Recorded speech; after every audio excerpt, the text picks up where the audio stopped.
میں شیعوں سے ایک آخری بات کہنا چاہتا ہوں، میں سنی ہوں، آپ شیعہ ہیں، میں ہاتھ باندھ کے نماز پڑھتا ہوں، آپ ہاتھ کھول کے نماز پڑھتے ہیں، میں سجدہ زمین پہ کرتا ہوں، آپ ٹکڑا رکھ کے کرتے ہیں، میں تراویح پڑھتا ہوں، آپ نہیں پڑھتے ہیں، میں خلیفہ بلا فصل حضرت ابو بکر صدیق رضی اللہ تعالیٰ عنہ کو مانتا ہوں، آپ حضرت علی رضی اللہ تعالیٰ عنہ کو مانتے ہیں، مجھے ان ساری باتوں سے کوئی اختلاف نہیں ہے، آپ کا عقیدہ اپنے پاس رکھیں، آپ جو چاہیں وہ مانیں، لیکن آپ ملک کا امن اور دنیا کا امن سکون چین خراب نہ کریں۔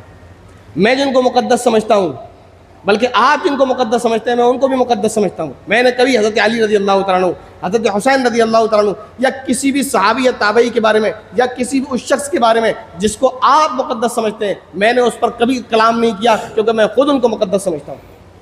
جو 12 امام آپ باندھ بیٹھے ہیں، میں ان کو اپنے سر کا تاج مانتا ہوں، ان کو امام مانتا ہوں۔ حضرت علی رضی اللہ تعالیٰ عنہ کو آپ امام مانتے ہیں، میں انہیں امام مانتا ہوں۔ حضرت حسن و حسین کو آپ امام مانتے ہیں، میں مانتا ہوں۔ ان کی نسل کو آپ امام مانتے ہیں، میں مانتا ہوں۔ میں آپ کے مقدسات کی توہین کرنا کفر سمجھتا ہوں، لیکن کم سے کم آپ اپنی زبان کو لگام دیں، سنیوں کو اور خاص طور پر صحابہ کو، سنی جن کو اپنا مقدس سمجھتے ہیں، مقدس شخصیات سمجھتے ہیں، ان کے خلاف زبان نہ کھولیں، کیونکہ اگر آپ کھولیں گے تو ملک کے امن کو، دنیا کے امن کو خراب کرنے والے آپ ہیں، میں نہیں ہوں۔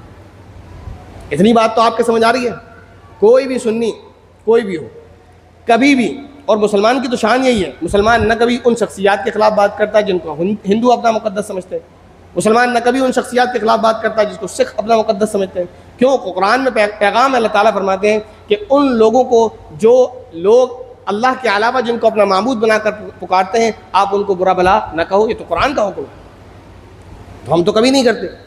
تو ہمارا تو پیغام یہ ہے کہ آپ جس کو مقدس سمجھتے ہیں، ہم اگر ان کی تعظیم کرتے ہیں تو کریں گے، جیسے حضرت علی رضی اللہ تعالیٰ عنہ اور دیگر اصحاب، اور اگر ان کو مقدس ہم نہیں سمجھتے تو کم سے کم ہم ان کی توہین نہیں کرتے۔ یہ ہمارا اخلاق ہے، یہ ہمارا پیغام ہے، یہ ہم اس طرح ملک کو امن کا درس دیتے ہیں۔ اور آپ سے درخواست ہے کہ ہم جس کو مقدس سمجھتے ہیں، آپ ان کو مقدس سمجھیں یا نہ سمجھیں، لیکن ان کے خلاف آپ زبان نہیں اٹھائیں گے۔ اگر اٹھائیں گے تو ملک کے امن کو خراب کرنے کے ذمہ دار آپ ہیں۔ تو اس میں کوئی غلط بات تو نہیں ہے میری؟ بتائیے مجھے، میں کوئی فرقہ واریت کی بات کر رہا ہوں، کوئی نفرت انگیزی کی بات کی میں نے؟ بھائی میں آپ سے سیدھی سی بات کہہ رہا ہوں، آپ میرے باپ کو اچھا سمجھیں یا نہ سمجھیں، میرے باپ کو گالی مت دیں۔ میں آپ کے باپ کو گالی نہیں دیتا، آپ میرے باپ کو گالی مت دیں۔